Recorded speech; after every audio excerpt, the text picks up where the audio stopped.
Alright, so we're with Coach Jeremy Miller from Calabar High School. Coach, sum up the game for me. How did you see this one?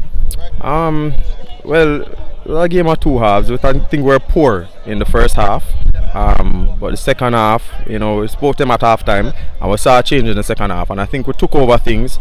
We got the goal, had the momentum, and we just some mistakes allowed them to score and made it difficult for us in the end. Alright, you lost the first game to Kingston College. This one, what were some of the things that you changed tactically, to nullify the Kingston College state? Well, we moved around some players, get a little bit more technical player in the attack. The first game we used somebody to press them a lot, and we did well in terms of the pressing, but the finishing product wasn't there. So we brought in somebody this game, who would bring that finishing touch, and we did get the goal, but we just lapsed elsewhere.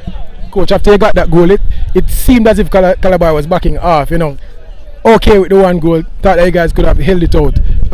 Was that a mistake from the coach's perspective, or just the players were just sitting off by themselves? I think remember the players young, and so players once they get that go-ahead goal, automatically they're going to think to drop off and play safe.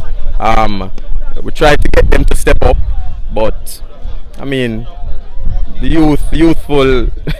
It was tough. It was tough after that. Alright, a close group. So you and Heidel on the same points at the moment. How do you guys feel about your chances to make it to the second round? A third spot is not guaranteed from this group. How are you looking at it? Yeah, we're not looking at third, but all we can do is fight until the end.